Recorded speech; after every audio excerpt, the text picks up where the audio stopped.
Hello, everybody. I have exactly 9:30 on my calendar or on my clock, so I will get us started right away. Depending where you're joining us from, this image might not totally represent what you're seeing outside. Some of you may be working with kids at home or working at home or just adjusted your day based on our current weather conditions in South Dakota.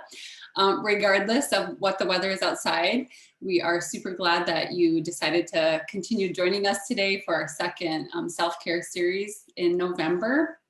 Maybe even more so today. It's especially important to take that time for some self-care if you had a wild morning or switching of schedules.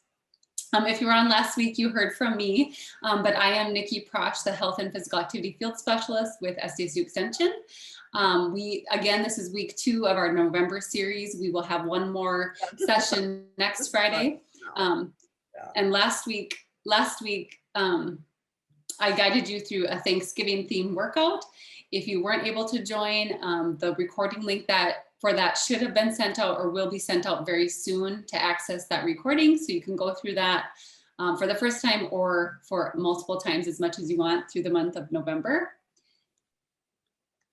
For today, Megan Erickson, one of my colleagues, the nutrition field specialist, will be sharing some ideas on sorry, excuse me, I'm trying to mute. We'll be sharing some ideas on your end, how to end your day with some good crockpot ideas and share some tips and benefits for using that crockpot. Before I introduce Megan, we want to get to know each of you a little more. So if you would please type your name, where you're located in the state, maybe if it's snowing where you're at, and then also sharing your favorite soup or crockpot meal in the chat box. So Megan, my coworker, she is a registered dietitian and nutrition field specialist with SDSU Extension. She's based out of the Aberdeen Regional Center in Aberdeen. She shares her knowledge as a registered dietitian to support individuals and families to live a lifestyle balance with healthy nutrition and physical activity practices.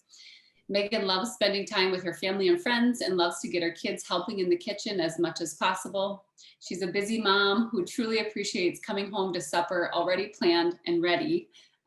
So if you have any questions as Megan goes through her information today, please type it in the chat box and we'll address the questions at the end. So with that, let's get started. I'm going to turn it over to you, Megan, to kick us off.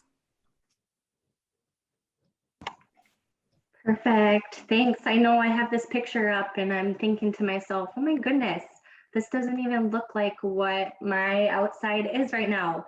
So I am working from home today. So thank you for joining me from my house and just super excited. So I'm just going to take a look at the chat to see, I see snow, a lot of roast. Awesome. Crockpot lasagna. That's one of my favorites. Roast with potatoes and carrots. Some stew. Yeah, soups are awesome for the crockpot. Perfect. Spicy pulled pork. That is a good one too. Yes. And today, you know, with the cold weather, it just kind of warrants, and I actually have my crock pot with a roast today, so it was kind of timely. I was like, I feel like I need to put something in my crock pot since I'm talking about it today. So all right, it's ready. Winter is pretty much here. Hopefully the snow doesn't stay long, but it is crock pot season. Doesn't necessarily mean that you don't have to use it all year round, but I just wanted to provide you with tips on how to end your day great. So throughout this series, you know, we've talked about the beginning of 2021, I talked about, you know, how to make it your best day, you know, starting off good with breakfast tips on eating healthy on the fly. And then my colleague, Megan Jacobson, talked about, you know, making healthy lunchbox ideas, healthy veggie snacks. So now we're going to kind of end it the nutrition component of crockpot. So ending your day great, trying ways to help reduce that stress at the end of the day. So we are going to go ahead and get started. And yes, please throughout, please share where you're joining from, your name, and kind of your favorite crockpot meal. I know I love ideas. Sometimes I feel like I get used to this, same rotation. So it's kind of nice to switch it up every once in a while.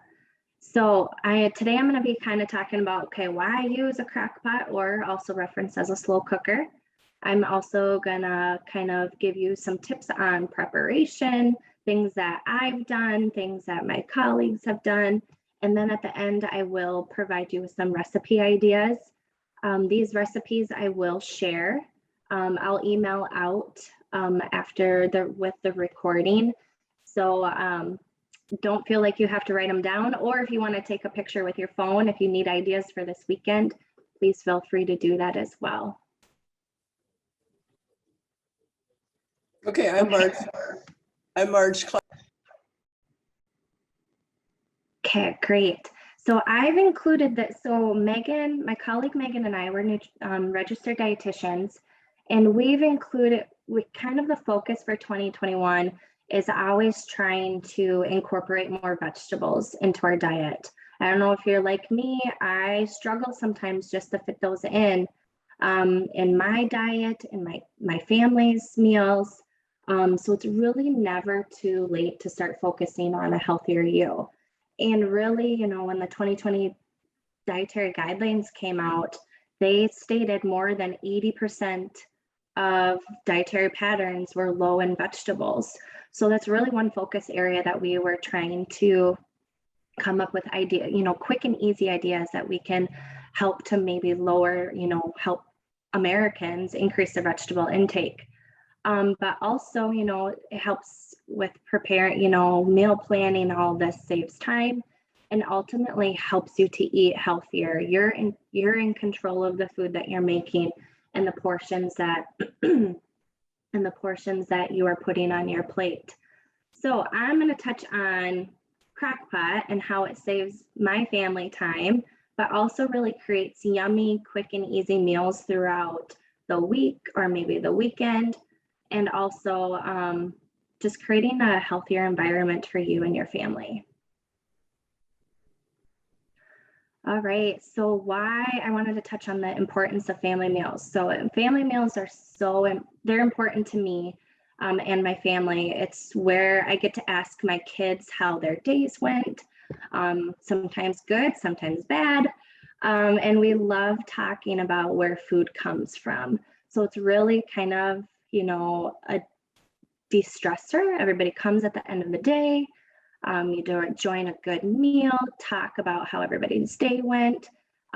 Since I'm a dietitian, I always incorporate all right, we're eating a roast. What animal or where do you know where this roast came from? So I always try to incorporate that. But family meals, they improve family communication. There's studies shown that it brings families closer.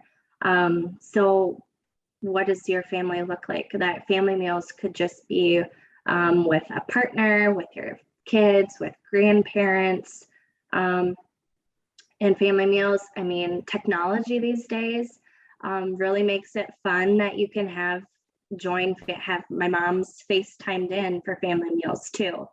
So technology is a way to kind of do family meals, but you get better nutrition and kids learn life skills. So I love getting my kids help and busy in the kitchen, whether that's with washing my vegetables. My oldest is old enough to maybe use a knife supervised, so she loves helping to slice up vegetables, helping them get in that process of cooking, cleaning up. So now they can take their dishes and put them away in the dishwasher. So just those simple life skills. Family meals all help with that. Okay, sometimes the dreaded question. So this is the question I probably get every night. So kind of imagine, this is kind of a real life story for me. You've picked your kids up, or you're just, you're packing up from work, you're headed home. And the question that comes from my kids, Mom, what's for dinner? If you are running, if it's already past 6 o'clock, your kids are, you're probably already hungry. If you don't have any dinner plans, it's so tempting and easy to go through a drive-through, or, oh, let's just order pizza. Those sound like really good options. However, sometimes those takeout meals are quick and convenient, but they can also be less nutritious and also more expensive. So on the flip side, now imagine you are walking into your house and you're greeted by the wonderful smell of maybe a chili or a roast or a crock-pot lasagna. It's, it's going to be ready by the time that you get home. And all you have to do is maybe set the table, pour glasses of milk, maybe throw some frozen vegetables in the microwave, and voila, dinner is served. Evenings like this can really go from a dream to reality when using a crock pot. So I'm going to kind of go over some benefits and tips of using it and just helping you guys reduce stress and just ending your day with less stress. It's going to be better for everyone overall. All right. Some benefits of a slow cooker or also a crock pot. It's useful throughout the year. Sometimes I forget to use it in the summer or the spring, just because when I think of a crock pot, I just think of more of those comfort foods, those soups, those hot foods that you typically eat more maybe when it's cold outside. But it's really nice because you can use them all year round. If you think of it, it uses less electricity versus your oven. So you're not heating up your house. That is probably nice in the summertime.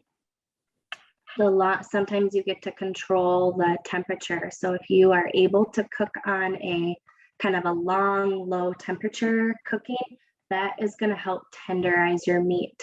So more of kind of those roasts, or if you maybe have a whole chicken, it's really those low, long temperatures that's really gonna help tenderize the meat. And it's just, or a pork roast that's on the bone, it's really just gonna fall apart.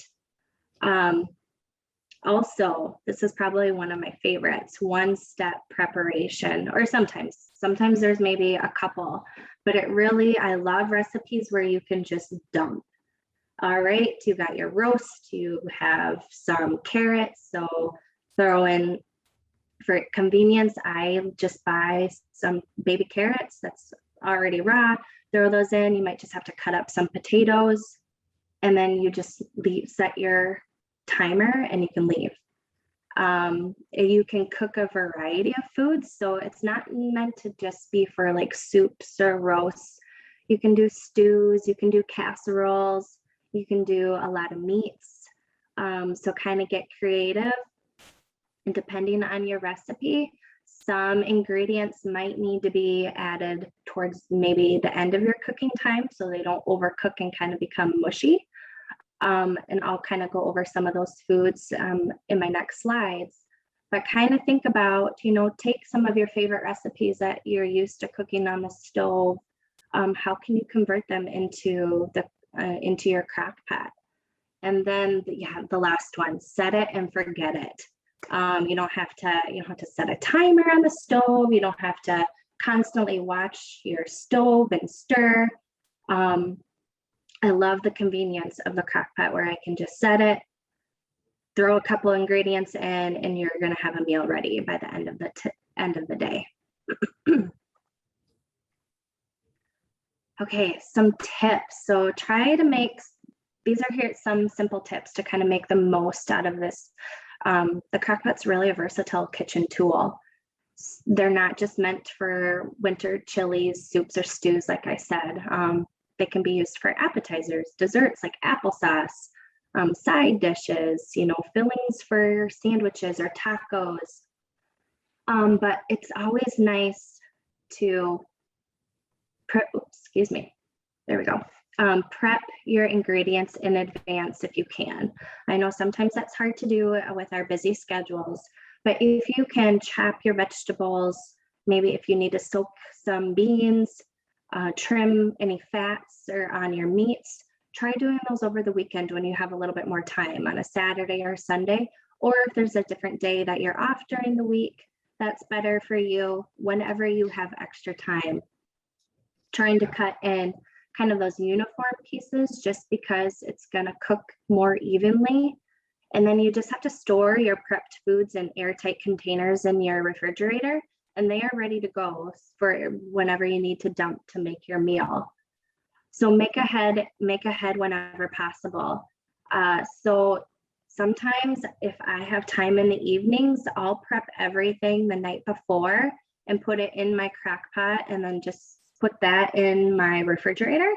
I just know then it's going to take a little bit longer to cook just because it's cold. The insert is cold. And then I just put that in my crock pot and turn it on in the morning, and it's all ready to go. So that's one less step I have to worry about in the morning. So just kind of keep in mind the extra cooking time if you are going that route. Okay, I love leftovers. I live by leftovers. It's one less meal I have to plan for during the week. So, but sometimes, it's nice to reinvent those leftovers. So you're not cooking necessarily, eating maybe the same thing over maybe 2 or 3 days in a row. So if you make a large roast, I know I always refer to roasts, they're just super easy. Try maybe using it as a filling for a quesadilla, or maybe sandwiches versus just eating it plain. Kind of reinvent, so if you have a bunch of leftover chicken, make it like a chicken salad. Get creative on how you can use those leftovers. Yes, and keep sharing in the chat some of your tips and tricks. I know I enjoy reading those, but other people might find those handy. Let's see here. Yeah, chicken and veggies in the crock pot. Yeah, I love when the meat falls off the bone. I love liners. So crock pot liners, super handy and easy for cleanup.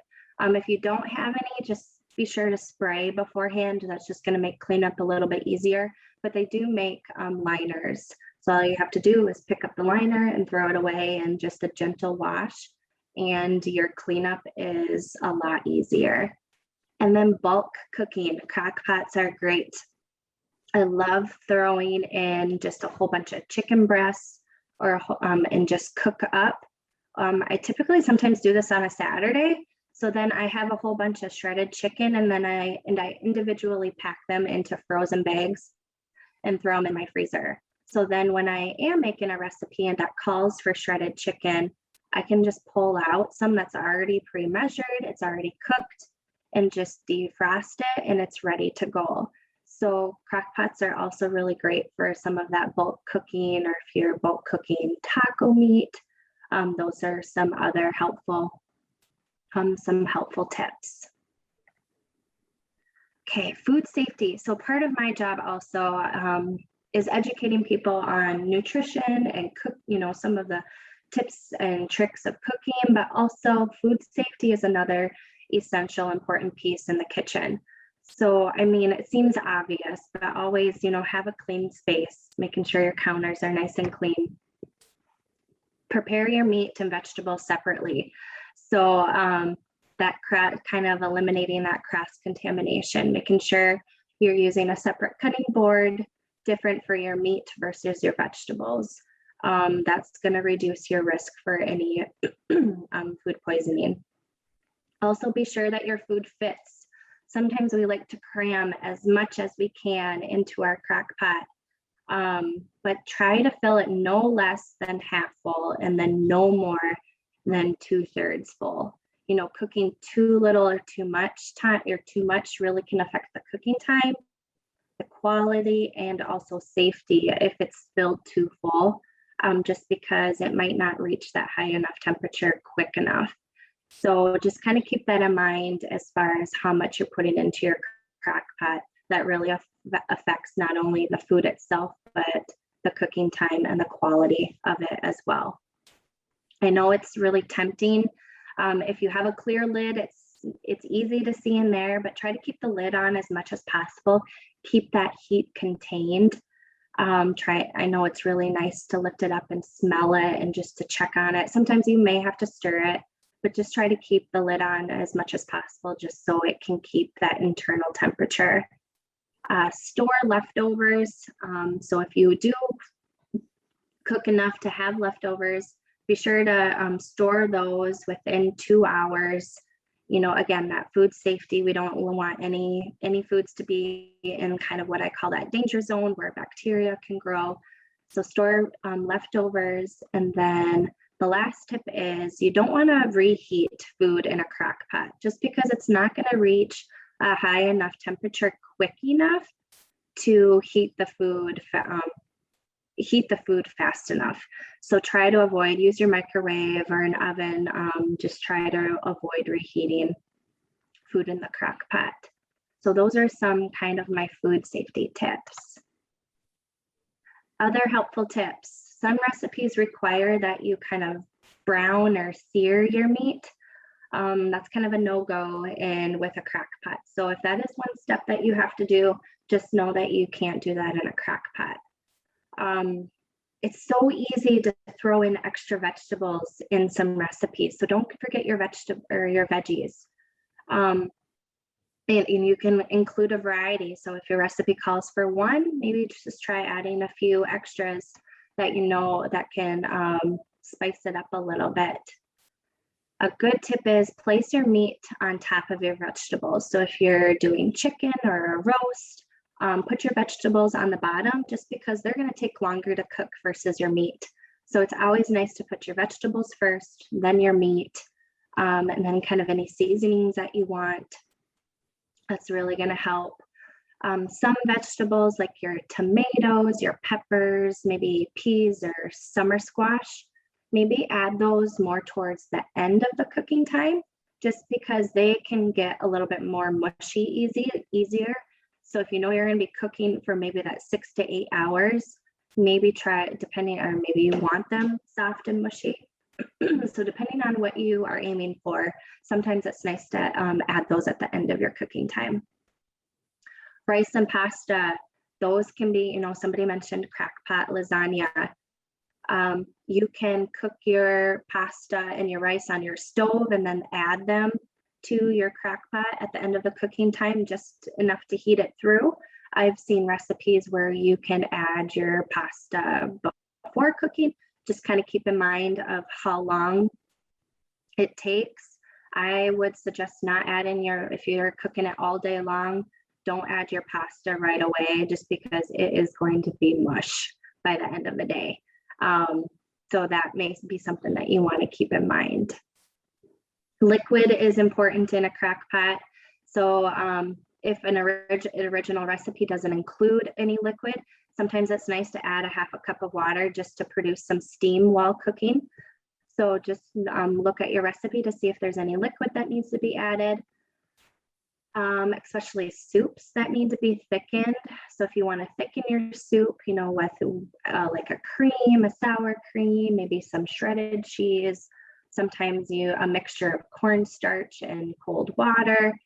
Add any of those kind of dairy products in the last 30 to 60 minutes of cooking. This will prevent it from curdling, and it will still provide flavor. It will still thicken up your food. But just know with some of those dairy products, it's nice to add them maybe towards the end of your cooking time. And then herbs and spices, try to omit. A lot of the recipes call for, a teaspoon of salt or, a garlic salt. Try to get creative and maybe, okay, what are some other herbs or spices you could use instead of salt to boost those flavors? Try to use different spices and seasonings to enhance the flavor, and then just to help you reduce, reduce your intake of salt. Okay, let's get into some recipes. So I picked a few. I asked for some input from my colleagues, but here is a chicken curry recipe. So all it really takes is chicken, a jar of salsa, some onion, curry powder, and then fat-free sour cream. So super easy. Okay, this is one that you can either cook on low for all day or high for part of the day. This is where the sour cream is added towards the end. And you can put this over brown rice, sugar snap peas, serve some fruit and some milk, and you have a meal all ready to go. Depending on how spicy you like it, you could add extra spice, you could decrease the spice. If you just wanted to do like a chicken taco, you could omit the curry and add like some taco seasoning with your salsa and have more of kind of a Mexican. So this is a chicken curry recipe that is good. Somebody mentioned a pulled pork. So here's a pulled Mexican pork that utilizes some fruit juices. So orange juice, grapefruit juice, a pulled pork, or 3 pounds of pork, some water. So this does add water, onion, and then a taco seasoning. This is super tender, that will fall off the bone, nice and shredded. Use it for tacos. Do like maybe a Mexican bowl. If your family likes more of the rice, serve on a whole grain bun. And then of course, don't forget to add your favorite toppings, which you can add more vegetables if you want. So this is a pulled Mexican pork. Okay, applesauce. This is one of my favorites that I always forget to do.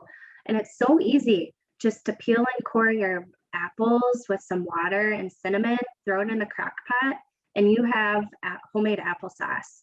I like to leave the skins on just because I like the skins in my applesauce. My kids maybe not so much, but it's really easy just to use a fork and kind of pick them out, or however, if you want to use a few in there. But that cuts down on a step, which I tend to like. But this is an easy one that you can do in your crock pot as well. And it really makes the house smell really good. So kind of your homemade candle here as well. Here is Nikki provided this soup. So this is a delicious soup that utilizes an Italian sausage, potatoes, kale, more of a heavy whipping cream. You could maybe use like an evaporated milk, like a fat-free evaporated milk if you're looking to cut down on some calories. Chicken broth, onion, garlic. This one, I feel like you could mix it up a little bit depending on what vegetables you like.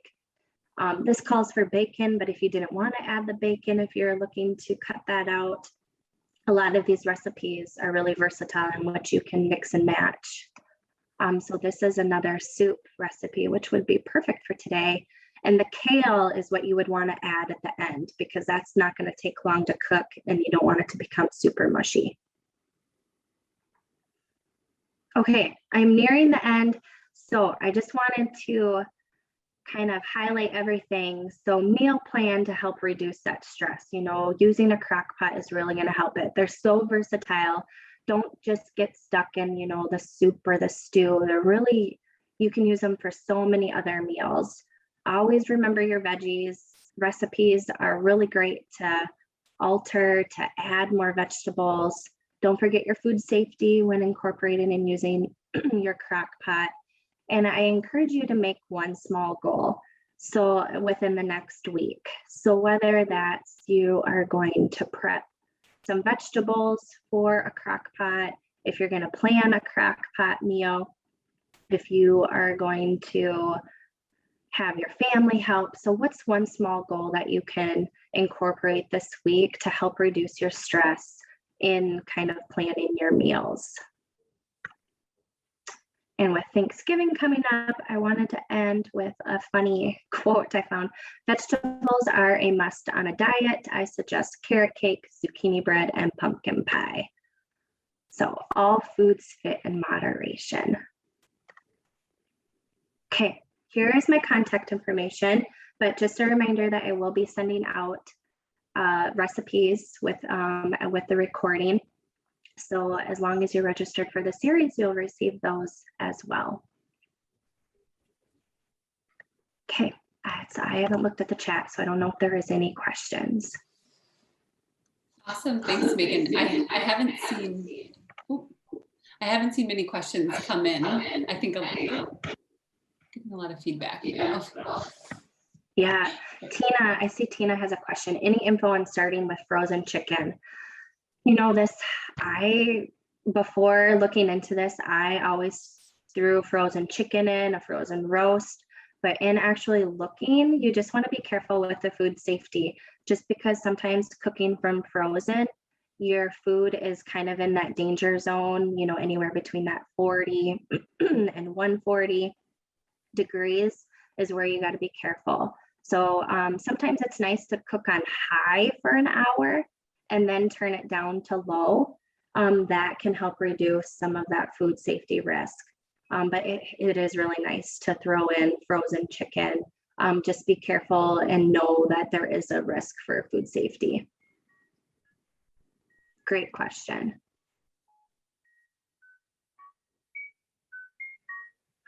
Okay, I'm gonna try again. Okay, I think it's a little better. Are you getting feedback? Oh, do you have is there another question? Yes. Nope, Okay, not that I can see. I see someone unmuted, so. Okay, awesome. Well, we are at 10:01. So if you do have additional questions, I put Megan's email in the chat box. You can definitely email her. Save your questions for next week.